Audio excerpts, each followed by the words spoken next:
The Forgotten Patient. Chapter 1. The Discovery. James Carter had only been interning at St. Mary's Hospital for a few months when he stumbled upon something that would change his life forever. The hospital, a towering relic of the past, had been partially renovated, but some wings remained untouched, forgotten by time. The 6th floor was one of them, abandoned due to budget cuts and rumored structural issues. Staff spoke about it in hushed tones, warning new interns not to wander too far. James had always been a curious soul. One evening, after a grueling 12-hour shift, he decided to take the old service stairs to the top floor, eager to escape the relentless buzz of the emergency room. He found himself in a dimly lit corridor, the air thick with the scent of antiseptic and decay. The walls were peeling, and old medical equipment lay covered in dust. Then he saw it. A light was on in one of the rooms. His heart pounded as he approached. The room was marked 604, its door slightly ajar. Pushing it open, he found an elderly man sitting upright in a hospital bed. His face was gaunt, his skin pale and paper-thin, as though he hadn't seen sunlight in years. Yet his eyes, piercing blue, were sharp.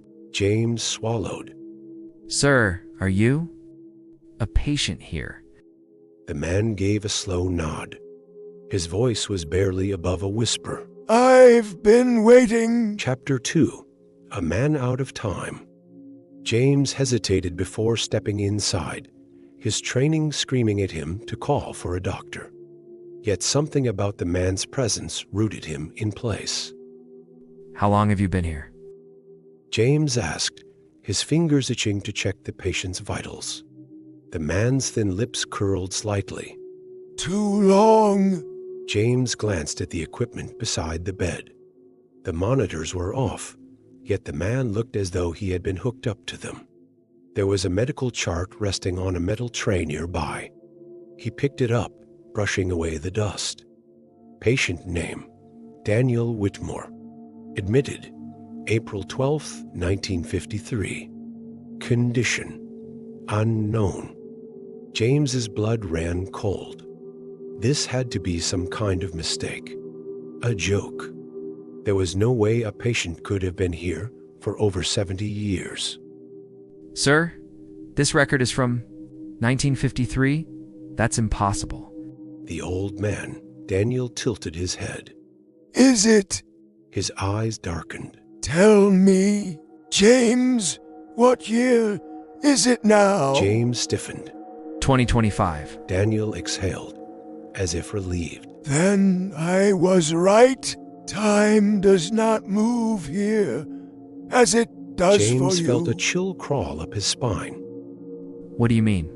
Daniel smiled faintly. "Find out for yourself." Chapter 3. Vanished Truths. James rushed out of the room. He needed proof. Something tangible. He bolted down the stairs, barging into the records office, startling an older nurse named Margaret. "James, what's the rush?" I need records from 1953. Patient named Daniel Whitmore, room 604. Margaret frowned but nodded, heading to the archives. After a few minutes, she returned, holding a dusty file. "Here you go. But I don't know why you'd need this. That wing's been shut for decades." James barely heard her as he flipped through the pages. His breath caught in his throat. Patient transferred, April 15, 1953. Declared deceased, April 16, 1953. Body never recovered. James' pulse roared in his ears. He sprinted back to the 6th floor. He burst into room 604. It was empty. The bed was made. The machines were gone. Dust coated the entire room, as if no one had set foot inside for years. Except for one thing. The medical chart, the one he had held in his hands just minutes ago, lay on the bed. Chapter 4. The Investigation. James couldn't let this go. He needed answers. He spent days digging into hospital records, searching for anything on Daniel Whitmore. What he found chilled him to the bone. Daniel had been admitted in 1953 with a mysterious illness. No doctor could diagnose it. Within days, he had vanished from his hospital bed. The official report stated he had been transferred, but there was no record of him leaving. James also uncovered an unsettling detail. Several nurses who had attended to Daniel reported strange occurrences. Hallucinations, lost time, and nightmares. Some had quit suddenly, refusing to explain why. Then James found something worse. Every 10 years, another report surfaced. A nurse, a doctor, an intern, someone would claim to have seen Daniel Whitmore in room 604. And then the room would be empty again. Chapter 5. The Uncertainty. James returned to the 6th floor one last time.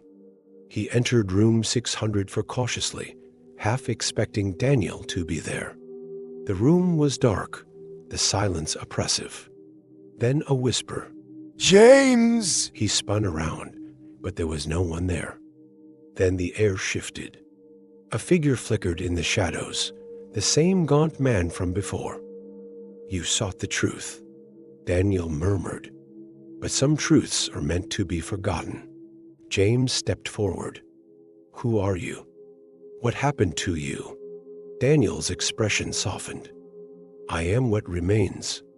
And soon, you will be too. A sudden dizziness overtook James. He gripped the wall, his vision blurring. A cold hand touched his shoulder. Darkness. When James opened his eyes, he was in a hospital bed. But something was wrong. The walls were faded. The air smelled of dust. He turned his head to see an old chart resting beside him. Patient name, James Carter. Admitted, April 2nd, 2025. Condition, unknown. His heart pounded.